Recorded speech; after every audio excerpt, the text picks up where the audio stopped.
ouvir a palavra de Deus com fé, com alegria, pedindo ao Senhor que fale poderosamente aos nossos corações.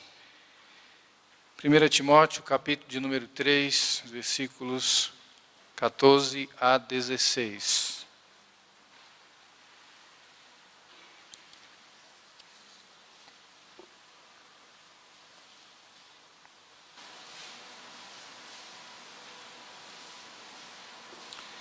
Primeira Timóteo 3, 14 a 16.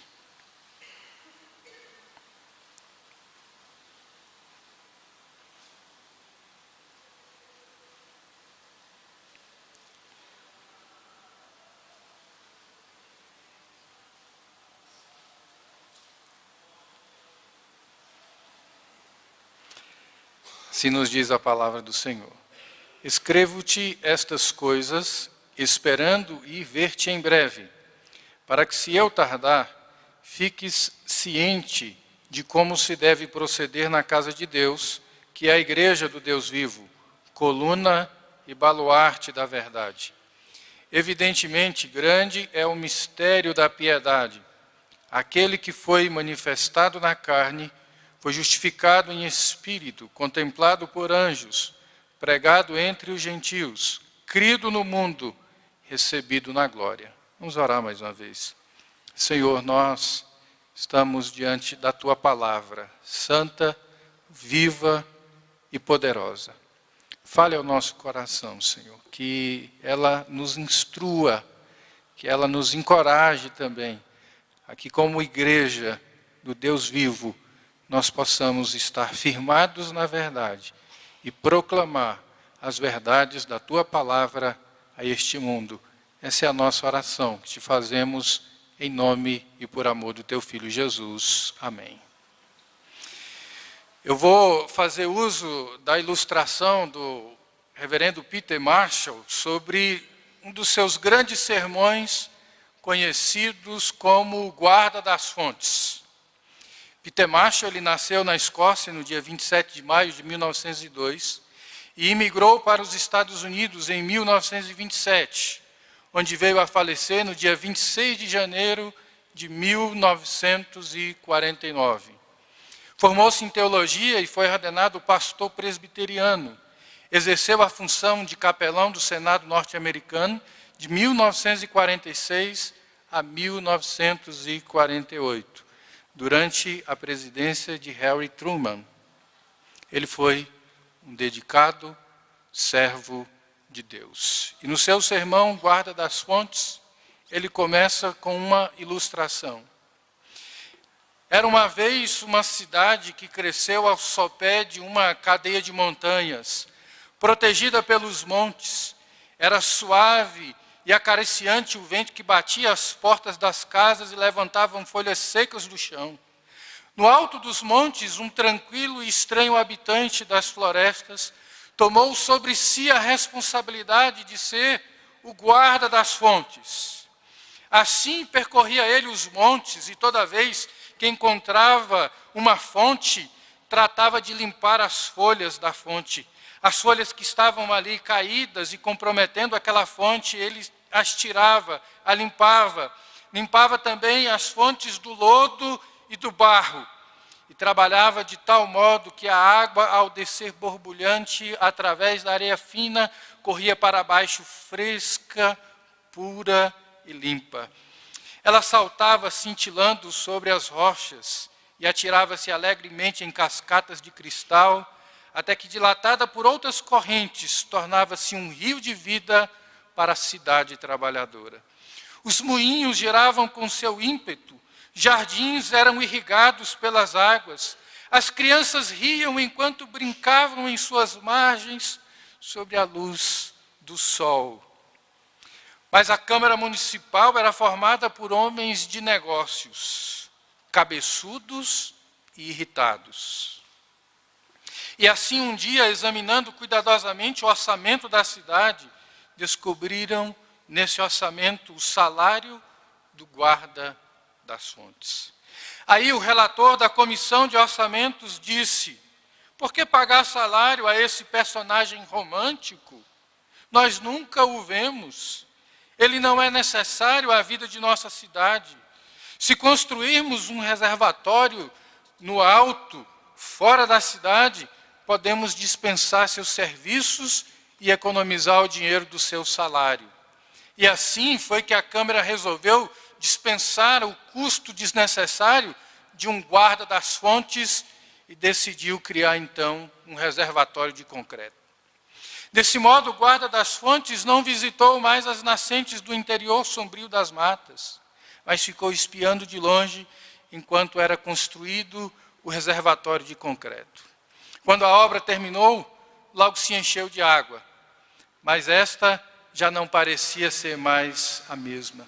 Não parecia ser tão limpa, não parecia ser mais uma água pura. Ela se tornou verde e começou a ficar poluída na sua superfície, bem como também ficou estagnada. Começaram também a surgir aborrecimentos constantes com as máquinas delicadas dos moinhos, que as rodas constantemente eram obstruídas pela lama. Os cisnes foram procurar outro lar fora da cidade. Finalmente, uma epidemia agraçou e os dedos viscosos e amarelos da doença alcançaram todos os lares em todas as ruas e alamedas da cidade.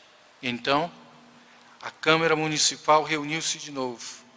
Enfrentaram com tristeza o drama da cidade e reconheceram francamente o erro cometido de demitirem o guarda das fontes. E assim foram procurá-lo em sua cabana no alto das montanhas e rogaram-lhe que retornasse ao seu antigo e alegre trabalho. Não demorou muito tempo para que as águas se tornassem puras e limpas novamente e voltassem a descer como correntezas entre os túneis e entre as samambaias e entrar cintilante no reservatório purificado. Agora essas águas traziam vida à cidade novamente. As rodas dos moinhos voltaram a mover-se como antes, o mau cheiro desapareceu, a epidemia decresceu e as crianças convalescentes brincavam agora à luz do sol raiante e felizes, e os cisnes que estavam longe da cidade voltaram agora para a cidade. Meus irmãos, nunca houve uma época em que houvesse maior necessidade de guarda das fontes, ou em que houvesse mais fontes poluídas e necessitadas do que em nossa época. A nossa época precisa de que a igreja do Senhor Jesus, a igreja do Deus vivo, e é sobre isso que eu vou falar nessa noite, a igreja do Deus vivo assuma essa tarefa de ser o guarda das fontes. Essa é uma nobre tarefa para a qual Deus chama a sua igreja. A igreja do Deus vivo deve ser o guarda das fontes. Nós devemos lutar pelas famílias, devemos lutar pela vida da igreja, pela pureza da igreja, e devemos lutar por uma sociedade melhor. Quando nós olhamos para esse texto, nós vemos que a igreja do Senhor, lá em Éfeso, ela enfrentava algumas ameaças do seu tempo. O apóstolo Paulo escreve essa carta ao jovem Timóteo, seu filho na fé, a quem ele comissionou para uma tarefa específica. E Timóteo significa aquele que honra a Deus. Onde quer que Timóteo estivesse, ele deveria zelar pela igreja de Deus, nutri-la na palavra do Senhor e exercer o seu ministério com fidelidade.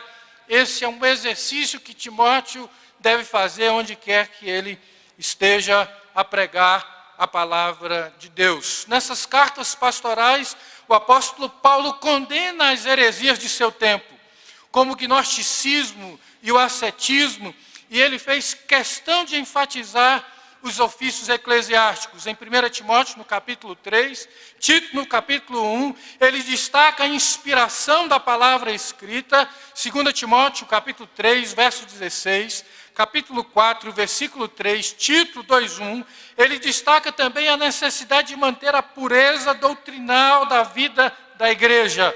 1 Timóteo capítulo 4, dos versículos 1 a 6. E em 2 Timóteo capítulo 3, versículo 14. Ele destaca ainda também, no seu tempo, a realidade da ressurreição. 2 Timóteo capítulo 2, versículo 18. E ele também destaca a fé que deve estar militantemente sendo manifestada. Timóteo é encorajado por Paulo. E ao afirmar a inspiração e a utilidade das Escrituras, Paulo refuta aqueles que rejeitavam a totalidade das Escrituras. Essas questões estavam ameaçando a vida da igreja. Sem falar também que esta igreja enfrentava a ameaça do feminismo. Ao afirmar todas essas questões, Paulo também fala para Timóteo da necessidade de se ter na igreja uma liderança firme e atenta, e uma liderança que cuide da vida doutrinal da igreja. Porque uma igreja com uma liderança desatenta, descuidada e negligente, abre as portas para que a heresia entre e corrompa, então, de forma rápida, a vida da igreja. Quando as heresias entram na igreja, elas comprometem a reunião do povo de Deus, no sentido de o povo de Deus estar centrado e voltado para Deus. As heresias comprometem uma interpretação correta das Escrituras. As heresias também comprometem uma adoração centrada no Pai, no Filho e no Espírito Santo. É nesse contexto de heresias e falsos mestres que Paulo instrui então Timóteo a respeito do seu procedimento na igreja do Deus vivo, que é coluna e baluarte da verdade. A igreja, ela enfrenta também as ameaças em nosso tempo. A igreja do Deus vivo hoje enfrenta as ameaças de nosso tempo. São as ideologias mundanas que se levantam ferozmente contra os princípios estabelecidos por Deus para a família, para a igreja e para a sociedade. A igreja hoje se vê cercada por uma cultura perniciosa, perversa, imoral e mentirosa. O reverendo Philip Ryken, pastor da 10ª Igreja Presbiteriana na Filadélfia, diz em seu livro Os 10 Mandamentos para os Dias Atuais, que vivemos em uma cultura atulhada de mentiras. A igreja do nosso tempo se vê diante dessas ameaças. Como se não bastasse todas essas questões, a igreja do nosso tempo enfrenta as graves distorções da palavra de Deus. Os hereges e as heresias de nosso tempo, além de desvirtuar e perverter a igreja, maculam o testemunho da igreja diante da sociedade. Os falsos mestres de hoje intitulam-se a si mesmos de bispos, apóstolos e paipóstolos. As heresias de nosso tempo vão desde uma rosa ungida à afirmação de uma espiritualidade sem religião. Também se levantam diante de nós as novas teologias. Teologias que têm surgido recentemente e que têm penetrado sorrateiramente na igreja. A igreja do nosso tempo se vê diante do vale tudo da fé. Vale tudo para adquirir a bênção. Vale tudo para ser abençoado. E nós então nos vemos diante daquelas pessoas que afirmam: eu topei o sacrifício, eu topei o desafio da campanha de 7 dias, e eu fui bem sucedido, eu tive resultados. Mas essas coisas não têm amparo na palavra de Deus. Mas as coisas não param por aí. Uma liderança omissa, displicente e negligente no que diz respeito ao conhecimento teológico, facilita a introdução do falso ensino na igreja. E isso tem pervertido a fé de muitos. É triste, meus irmãos, saber que muitos líderes têm negociado princípios e valores da palavra de Deus que são inegociáveis para poder aumentar o número de sua membresia, para terem uma arrecadação maior, e assim eles facilitam algumas coisas para não perderem as pessoas e faz de tudo para que a igreja seja atrativa. Recentemente, conversando com o irmão, ele disse: pastor, nós temos pensado em como nós podemos atrair as pessoas para a igreja. Não podemos ser tão fechados como nós éramos. Meus irmãos, essas ameaças têm cercado a igreja no nosso tempo. Eu aprendi com o reverendo Pereira, José Pereira, conhecido por muitos como pastor Pereirão, pastor amoroso, e ele sempre me disse: na igreja presbiteriana, o púlpito é um lugar decisivo. Parece que essas coisas, meus irmãos, têm sido negligenciadas por muitos em nosso tempo. E a igreja se vê diante dessas ameaças. Quando essas coisas entram na igreja, elas afetam a comunhão da igreja. A igreja passa a não estar mais centrada em Deus, mas passa a dar atenção demasiada aos homens. Quando essas coisas entram na igreja, a sua mensagem é distorcida, a palavra não é mais central na vida da igreja. Quando essas coisas entram na igreja, a sua adoração se torna pobre e é vazia de Cristo. Cristo não é mais mencionado em muitas canções que se cantam na igreja do nosso tempo. Todas essas questões se configuram como graves ameaças à igreja do Deus vivo no nosso tempo. Mas diante de tudo isso, nós damos graças a Deus, porque Deus está agindo no mundo e Ele age no mundo por meio da sua igreja. A igreja do Deus vivo, pela graça de Deus, ela vive a verdade. Em meio às heresias, ao erro, ao engano e à presença dos falsos mestres, Paulo instrui um jovem a proceder-se corretamente na casa de Deus, a igreja do Deus vivo, porque na igreja do Deus vivo, Deus se faz conhecido. A expressão casa de Deus utilizada por Paulo aí, não faz referência ao templo, mas ao povo. Deus se faz conhecido por meio desta reunião. Deus se faz conhecido na comunhão do seu povo. Deus está aqui presente e Ele se faz conhecido neste culto. Portanto, estar aqui nesta noite é para você a grande oportunidade de conhecer Deus, de poder adorá-lo enquanto a igreja aqui está reunida. Ele se faz conhecido na comunhão, no ajuntamento do seu povo. Em Mateus, no capítulo 18, verso 20, diz: porque onde estiverem 2 ou 3 reunidos em meu nome, ali estou no meio deles. A igreja do Deus vivo é o lugar onde Deus habita. Deus é encontrado nesta reunião. Você tem o grande privilégio de poder conhecer e poder servir a Deus, enquanto o seu povo está reunido para adorá-lo e para glorificá-lo nesta noite. Mas a igreja do Deus vivo também vive a verdade, não apenas em comunhão, mas quando ela também é nutrida pela palavra de Deus e passa a proclamar a palavra de Deus. Tudo isso nos mostra que Deus se faz conhecido também por meio da sua palavra. A igreja é instruída, fundamentada na palavra, e ela proclama a palavra que a alimenta, que a instrui, que a direciona.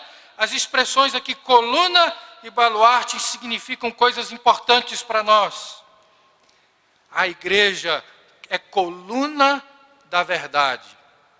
Meus irmãos, em Éfeso, lugar no qual se escreveram estas cartas, a palavra coluna tinha um significado especial. A maior glória de Éfeso era o templo de Diana ou de Artemis, da grande Diana dos Efésios, como era conhecida. Atos 19, 28 registra isso. Esse templo era uma das 7 maravilhas do mundo. Uma de suas características eram suas colunas, que haviam 127 colunas. Cada uma delas era doada por um rei. E todas elas eram de mármores. Algumas eram cobertas com pedras preciosas, outras com ouro. E o povo de Éfeso sabia muito bem quão bela podia ser uma dessas colunas. E Paulo está utilizando a palavra coluna aqui, não apenas no sentido de que a igreja, como coluna da verdade, sustenta essa verdade, mas ela exibe, ela apresenta esta verdade ao mundo. É por meio da igreja, é por meio da pregação da palavra, através da igreja, que Deus se faz conhecido na sua palavra. E a igreja que, como coluna, tem a responsabilidade de apresentar Deus ao mundo por meio da pregação da palavra do Senhor. É uma exibição da verdade. A verdade aparece quando a igreja de Deus a prega.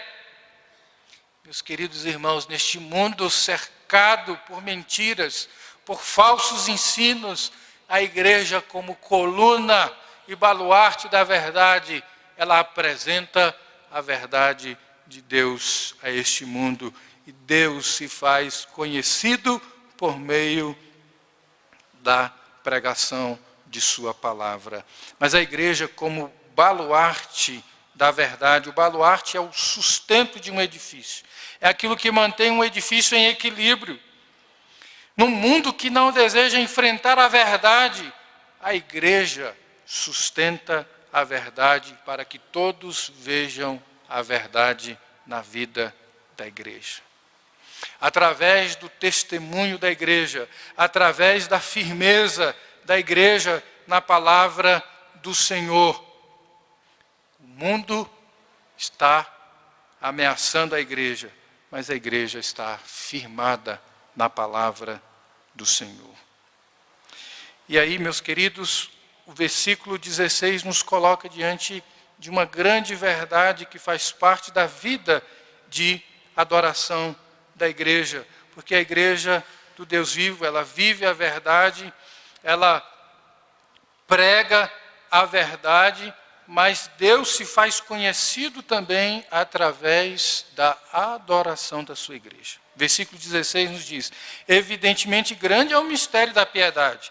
Aquele que foi manifestado na carne foi justificado em espírito, contemplado por anjos, pregado entre os gentios, crido no mundo e recebido na glória. Esse versículo é parte de um hino que a igreja primitiva cantava. Que o apóstolo Paulo nos apresenta aqui, é um hino que fazia parte da vida de adoração da igreja. Segundo William Hendricks, comentando esse texto, ele diz que este hino começa com o nascimento humilde do Redentor e termina com a sua glorificação, com a sua exaltação. Aqui, meus queridos, nós devemos prestar atenção que tipo de adoração que nós estamos pregando para as pessoas. Porque quando nós cantamos, nós pregamos também as verdades da palavra de Deus. É claro que Deus alcança por meio da pregação, da exposição da palavra, mas Deus também é anunciado ao mundo quando a igreja está reunida em adoração. Pela graça de Deus, nós podemos levar a mensagem de Jesus Cristo a outras pessoas quando nós cantamos as verdades da palavra de Deus. Manifestado na carne, fala da natureza humana do Senhor. Justificado em espírito significa que ele viveu e realizou todas as suas obras sob a ação do Espírito Santo. Contemplado por anjos faz referência à ressurreição de Jesus. Pregado entre os gentios refere-se à tarefa da grande comissão. Crido no mundo é o resultado da pregação da igreja. Recebido na glória diz respeito à glorificação. Deus recebe o seu Filho glorioso. Essas coisas eram cantadas na igreja primitiva. E pela graça de Deus, a igreja do Deus vivo pode também cantar essas verdades da palavra do Senhor.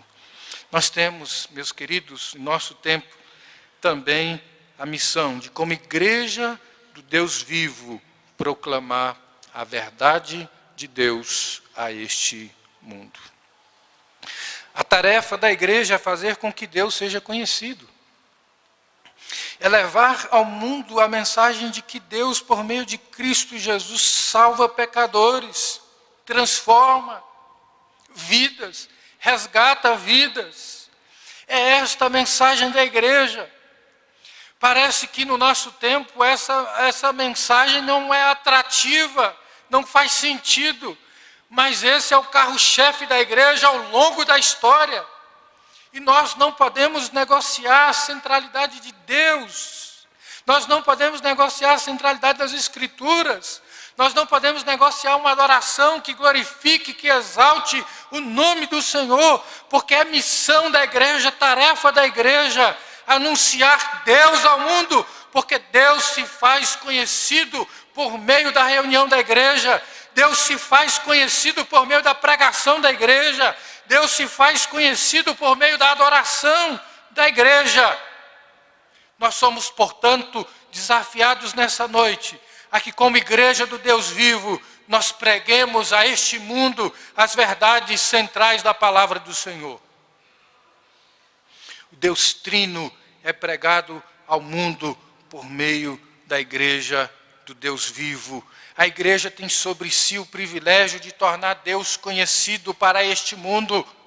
Em todas as suas atividades nós devemos proclamar e exaltar e glorificar o nome do nosso Deus. A igreja tem essa responsabilidade, tem essa tarefa de levar a este mundo o conhecimento de Deus. Foi para isso que nós fomos chamados, para pregarmos o amor de Deus a este mundo. Meus queridos irmãos, ainda que a igreja não seja vista como necessária, ainda que ela seja mal vista por este mundo, ainda que ela esteja sendo ameaçada pelos valores de uma cultura perniciosa, permissiva, imoral, pervertida, mentirosa, nós, como igreja do Deus vivo, nos mantemos firmes nas verdades da palavra do Senhor. Nós temos a responsabilidade de lutar pelas famílias, pelos nossos filhos. Nós temos a responsabilidade de pregar a este mundo que Deus pode e faz mudanças significativas na cultura, porque Deus transforma pessoas. É nossa tarefa lutar por esses valores da palavra de Deus nesse mundo corrompido e pervertido por uma cultura que é contrária aos valores e aos princípios da palavra de Deus. Que a sua casa, que a sua família seja uma expressão da igreja do Deus vivo. Aonde estiver 2 ou 3 reunidos em meu nome, aí eu estou presente, diz o Senhor Jesus. Que a igreja do Deus vivo continue firme na palavra do Senhor.